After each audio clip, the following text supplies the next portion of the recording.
Well, let's go to the word today, Proverbs chapter 2, and he's talking about wisdom, benefits of wisdom. Is kind of there is the heading above this chapter in my Bible, but it says, "My child, listen to what I say, and treasure my commands.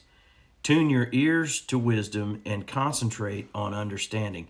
Now he shifts here from the chapter 1. He was just talking about the foolish who will reject wisdom. The ones who won't listen, they won't take correction. You think about it, and all of us learn different ways. Some of us have to learn by the school of hard knocks, and honestly, the school of hard knocks is a pretty good way to learn.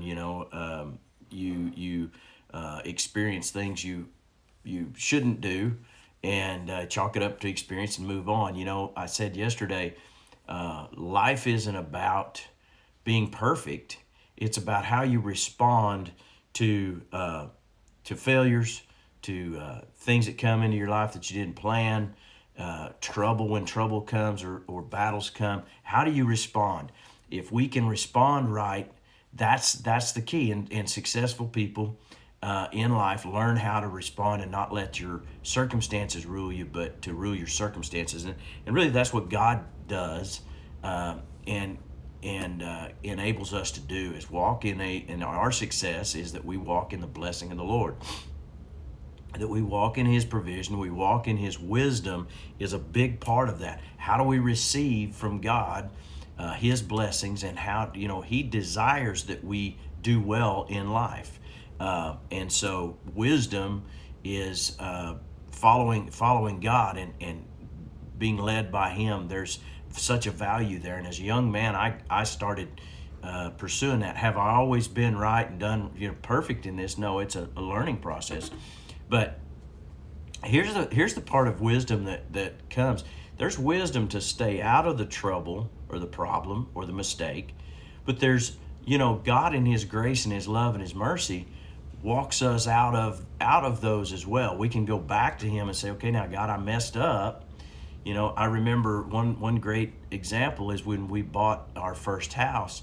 Sue and I were even talking about this today because we were just going back through some things, and our first house we bought too much house. It was too expensive.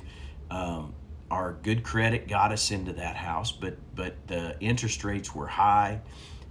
They were 8 3/8, which today is not too bad. I just renewed my operating loan. It was like 8.5%, and he told me, he said, that's actually the best rate we can get.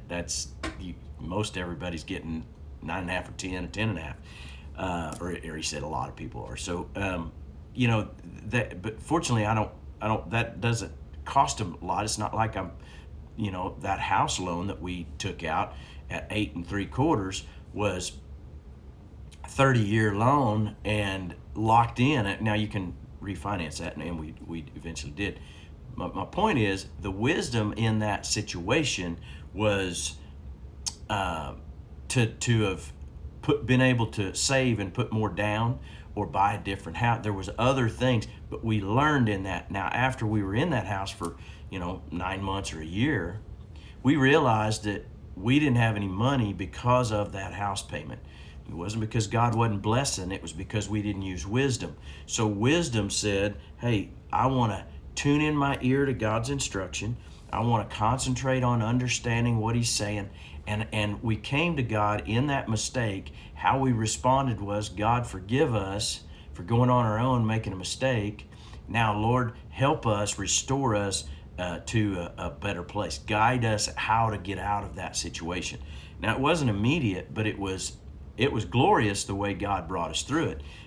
He began to show us ways to, I began to work on Saturdays cutting firewood with a guy, and he would pay me to help him, and we'd cut about 5 ricks of wood a Saturday, and split it and restack it on a trailer where he could deliver it the next week. So on that Saturday, it was a long, hard day, but it was at that time I was in an office full time in the ministry in the church, so I loved being outside and working physical. And so there was a short period of time where where I was 4 years, I guess, where I was in that situation with working in that office. But when we began to do that, now you say, well, at that time it was in 1999 or 98. We had I made like 50 to $100 on those Saturdays. You say, well, that ain't very much money. Well, it was more money back then than it is now. But here was the thing: I didn't have to have all my problems solved by that one thing. It was God's wisdom, and what it did is it put me in a position to sow a seed into God's kingdom to produce something back for us. And out of that wisdom and that obedience, I took that money, and he would hand me that $50 or that $100 or 75, whatever it was for the day. And I would take that then and say, okay, God, here's a seed. What do we do with this? Direct us. And out of that obedience, and we'd begin to give and direct that to the right place, and God then began to bring in other things. It was amazing.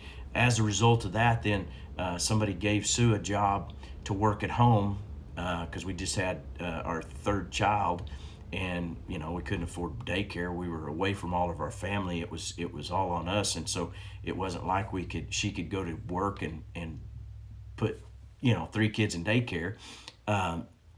I was limited on how much moonlighting I could do, with the ministry job, and so as we did that, we followed God's wisdom. See, that's what he says right here. He says, "Tune your ears to wisdom," in verse 2, "and concentrate on understanding. Cry out for insight and ask for understanding." This is right where we were at, and we say, "Okay, God, I've got these problems. I've got this situation." I didn't just say, "God help me, God take it away." I said, "God, show me how to work. I got myself in this mess. I'll get myself out. But I'm not going to get myself out on my wisdom, on my hard work alone. I want it to be through you. I'm willing to work. I'm willing to correct. I'm willing to adjust. I'm willing to change. God, show me how." And as we did that, then God directed our steps. We've made many mistakes or attempted things, took risks that it didn't pan out quite like we were going to or whatever. There's been multiple times where we've traded cars or we've bought cattle or we've done this or that, and it temporarily set us back, but we've continued to move forward in things because we followed God's wisdom, even in the times that weren't the smartest move. I continued to be here. Now you say, well, why didn't you do that in the first place and you wouldn't have made the mistake? Okay, you're exactly right, and that's what I endeavor to do. But sometimes we make mistakes. Here's the thing, though. You think about it. When has been the greatest learning period of time in your life? Most of us, at least in my life, it's been from how we're responding to something that didn't pan out like we thought. And I've done all the research on things before, planned everything as best I could with every bit of information I had at the time, made a decision, and then something outside of my control changes. The market completely changes. The thing. There's things that cause an effect, but God never changes.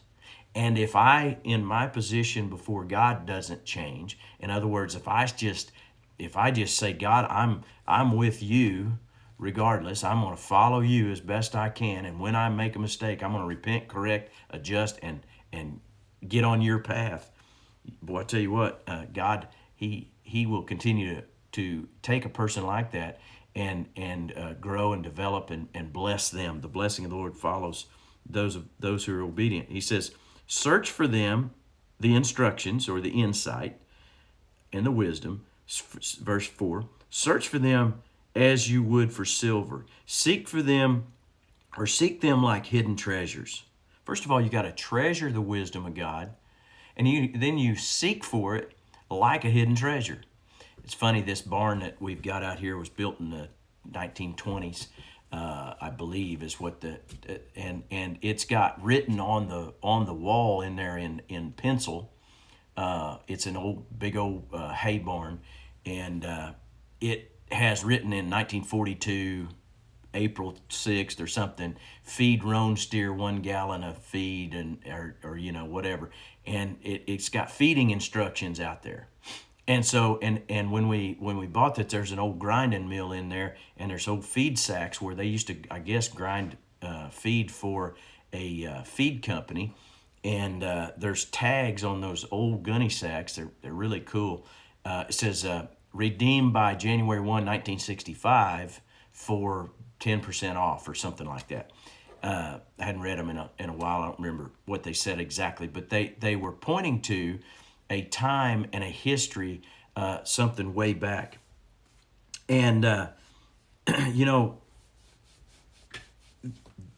when I bought this place, the person that was in charge of this estate, there was an old man that was still living here, and there was an old farmhouse and chicken coops and all this stuff out here that's all gone now. He said, you know, that old man, I used to come and take him to town for groceries. And he said he would always go, before he'd always say, well, he said, hang on a minute, I'll be right back. And he'd go out to that barn, and he'd always come back out. And he said, I always knew that he was going out there to get his stash. And he said, I think somewhere in that barn, there's a stash of money. There's gold bars, or there's whatever. Well, after we bought this place, you know what I did is I went out there to hunt, and I've looked and I've tried to figure out where there could be something hidden. You know, that's the way we ought to pursue the wisdom of God. Now, I'm convinced there's nothing out there now. Wasn't real convinced there was anything out there. I wasn't sure that the guy wasn't just pulling my leg to start with. But I wanted to make sure, just in case. Wouldn't that be cool? Find a bunch of old gold coins or something. God's wisdom is more valuable than a pile of money. It's more valuable than property, than anything that you can attain in this world, because God's wisdom directs us, first of all, to Him, how to connect with Him, but it leads us through this life. So pursue wisdom. Pursue it like it were a treasure. In other words, I decided, and I maintain, God's wisdom is a treasure for me that's greater than any other thing that I can have. Well, listen, you guys be blessed today. As you go out today, just to ask the Lord for His wisdom. If you've been rolling along on your own without asking for wisdom, say, wow, God, I didn't know I could do that. I'm going to begin to do that. And He'll begin to lead, guide, and direct you. Begin to value the treasure of His wisdom, and begin to acknowledge when things go right that, hey, thank you, Lord. You blessed me in this. And you'll be amazed at how many times you see God at work in your life. So listen, go out and be a blessing to somebody out.